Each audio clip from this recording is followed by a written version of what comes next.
Hello students, आज हम chapter 2 एक चर वाले रैखिक समीकरण के एक्सरसाइज 2.2 का 9th और 10th क्वेश्चन सॉल्व करेंगे। तो क्वेश्चन सॉल्व करें उससे पहले अगर आपने मेरे चैनल को सब्सक्राइब नहीं किया है तो कर लीजिए, ताकि मैं कोई भी नई वीडियो अपलोड करूं तो उसकी नोटिफिकेशन आपके पास आ जाए। अब 9th क्वेश्चन देखिए क्या है। राहुल और हारून की वर्तमान आयु में अनुपात 5:7 है। 4 वर्ष बाद उनकी आयु का योग 56 वर्ष हो जाएगा।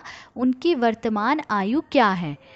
तो उन्होंने क्वेश्चन में पूछा है वर्तमान आयु, मतलब कि इस समय जो है राहुल और हारून की आयु जो है क्या है। और क्वेश्चन में दे क्या रखा है उन्होंने दे रखा है कि राहुल और हारून की वर्तमान आयु का अनुपात, मतलब इस समय जो उनकी आयु में अनुपात 5:7 है। तो जब भी हमें अनुपात में दिया हो तो हम क्या करते हैं, उनके साथ x लगा देते हैं। ठीक है, अब देखिए मैं इसमें मान लूँगी कि राहुल की वर्तमान आयु क्या है, 5x है, और हारून की वर्तमान आयु क्या है, 7x है। देखिए राहुल पहले था ना, तो मैंने राहुल की 5x मान ली और हारून की क्या मान ली, 7x।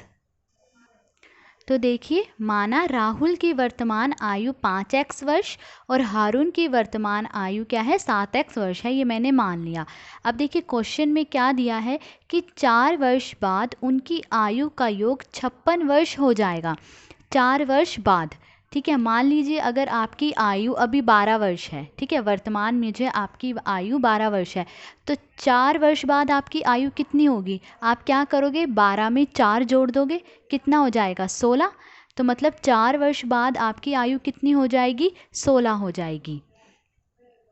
तो ऐसे ही अब इसमें भी देखिए 4 वर्ष बाद उनकी आयु क्या होगी, मैं क्या करूँगी, इनमें 4 जोड़ दूँगी। तो अब देखिए 4 वर्ष बाद राहुल की आयु कितनी होगी, उसकी वर्तमान आयु जो है उसमें मैं क्या जोड़ दूंगी, 4 जोड़ दूंगी। तो 4 वर्ष बाद राहुल की आयु हो गई। और अब 4 वर्ष बाद हारून की आयु क्या होगी, उसकी जो वर्तमान आयु है कौन सी है इस टाइम, 7x। ठीक है, अभी उसकी आयु 7x है, तो 4 वर्ष बाद कितनी होगी, उसमें मैंने क्या जोड़ दिया, 4 जोड़ दिया। तो ये क्या हो जाएगी, 4 वर्ष बाद हारून की आयु हो जाएगी। अब देखिए प्रश्नानुसार, मतलब प्रश्न के अनुसार, प्रश्न में क्या दिया गया है कि 4 वर्ष बाद उनकी आयु का योग 56 वर्ष हो जाएगा।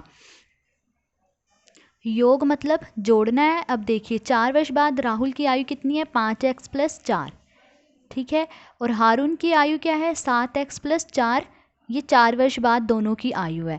अब इनका योग मतलब इनको जोड़ने पर उसने क्या कहा है, क्या आ रहा है, 56 आ रहा है। ठीक है, तो ये अब हम इस समीकरण को जो है सोल्व कर लेते हैं। तो यहाँ देखिए पहले हम x वालों को सोल्व कर लेंगे। यहाँ देखिए 5x है और यहाँ क्या है, 7x है, तो 5 में 7 जोड़ेंगे कितना हो जाएगा, 12x। और बिना x वालों को जोड़ लेंगे, 4 और 4 को जोड़ेंगे कितना आ जाएगा, 8, प्लस का निशान और ये 8, फिर बराबर 56। अब देखिए x का मान निकालना है तो हम 12x को यहीं रहने देंगे और 8 को बराबर के दूसरी तरफ ले जाएंगे। प्लस का है उधर जाके किसका हो जाएगा, माइनस का। तो 56 में से हम 8 घटा लेंगे पहले, 16 में से 8 गए 8, ठीक है, ऊपर बचा 4, तो मतलब 48। अब देखिए x का मान निकालना है तो x को यहीं रहने देंगे, तो x को हमने यहीं रखा। अब 12 देखिए यहाँ गुणा में है तो बराबर के दूसरी तरफ किस में हो जाएगा, ये बटे में, तो 48/12। अब इसे काट लीजिए, 12 चौके 48, तो x का मान क्या आ गया हमारा, 4 आ गया। अब देखिए क्वेश्चन में हमसे पूछा गया था कि उनकी वर्तमान आयु क्या है, मतलब राहुल और हारून की वर्तमान आयु बतानी है हमें। तो इसलिए ये किसका निशान होता है, इसलिए का। तो राहुल की वर्तमान आयु क्या होगी, हमने क्या मानी थी, राहुल की वर्तमान आयु हमने मानी थी 5x। यहाँ देखिए हमने राहुल की वर्तमान आयु 5x मानी थी, तो राहुल की वर्तमान आयु 5x। अब x का मान क्या आया है, 4 आया, तो वो हम इसमें रख लेंगे। अब 5x के साथ किस में है, गुणा में है, तो 5 गुणा और x का मान क्या आ गया, 4, तो 5 चौके 20। तो 20 वर्ष तो किसकी हो गई वर्तमान आयु, राहुल की। अब हारून की वर्तमान आयु देखिए हमने क्या मानी थी, 7x मानी थी, ठीक है। अब इसमें x का मान रख देंगे, क्या है, 4। अब 7 जो है x के साथ गुणा में है, तो 7 गुणा x का मान रख दिया हमने 4, 7 चौके 28, 28 वर्ष, ये क्या आ गई हारून की वर्तमान आयु। तो इस क्वेश्चन में हमें राहुल और हारून की वर्तमान आयु ही बतानी थी, वो हमने बता दी है। अब हम अपने नेक्स्ट क्वेश्चन की तरफ चलते हैं, 10th क्वेश्चन की तरफ। 10th क्वेश्चन देखिए क्या है। किसी कक्षा में बालक और बालिकाओं की संख्याओं में अनुपात 7:5 है। यदि बालकों की संख्या बालिकाओं की संख्या से 8 अधिक है तो कक्षा में कुल कितने विद्यार्थी हैं। तो अब देखिए हमें जो है बालक और बालिकाओं की संख्याओं का जो है अनुपात दे रखा है। तो जब भी हमें अनुपात दिया होता है हम उनके साथ क्या लगा देते हैं, x लगा देते हैं। तो मैं जो है इसमें मान लूँगी कि बालकों की संख्या क्या है, 7x है, और बालिकाओं की संख्या क्या है, 5x है। पहले बालक दिया हुआ है ना, तो इसलिए मैंने 7x बालकों की संख्या मान ली और बालिकाओं की संख्या 5x। तो देखिए मैंने माना बालकों की संख्या 7x और बालिकाओं की संख्या क्या है, 5x है।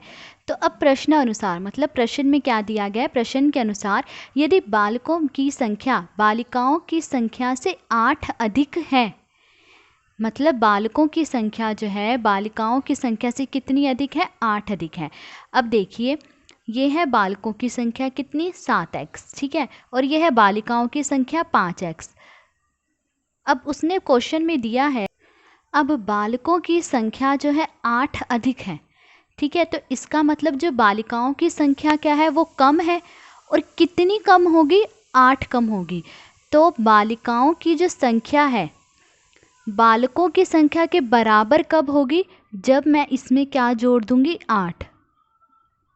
बालिकाओं की संख्या 8 कम थी ना, तो मैंने उसमें क्या कर दिया, 8 जोड़ दिया। तो अब ये देखो बालक और बालिकाओं की संख्या क्या हो गई, बराबर हो गई।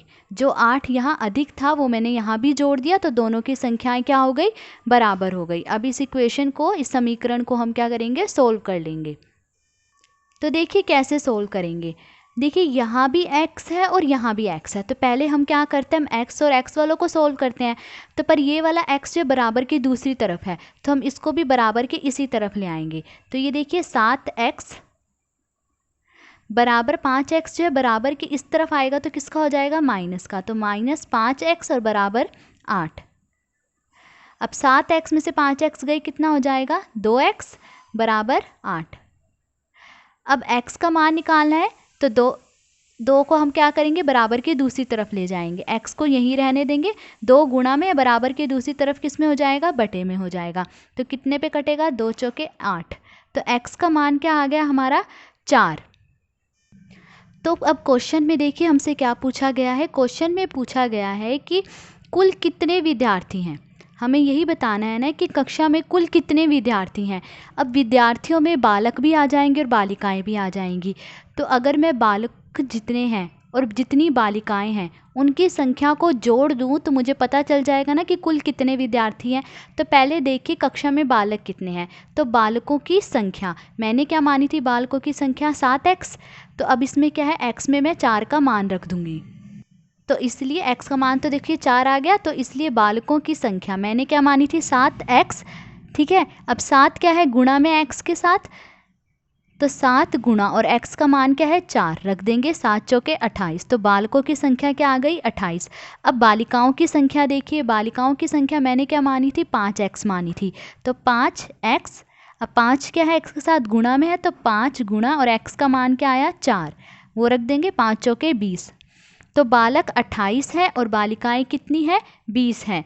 तो अब विद्यार्थियों की कुल संख्या कितनी हो जाएगी, अतः विद्यार्थियों की कुल संख्या हम इन दोनों के क्या करेंगे, जोड़ देंगे। 28 जमा 20 कितना हो जाएगा, 8, और 2 में 2 जोड़े 4। तो मतलब कक्षा में कुल कितने विद्यार्थी हैं, 48। यही हमें बताना था। तो ये आज हमने जो है 9th और 10th क्वेश्चन सोल्व करा। अगर आपको वीडियो अच्छी लगी हो तो please like, share and subscribe. Thank you.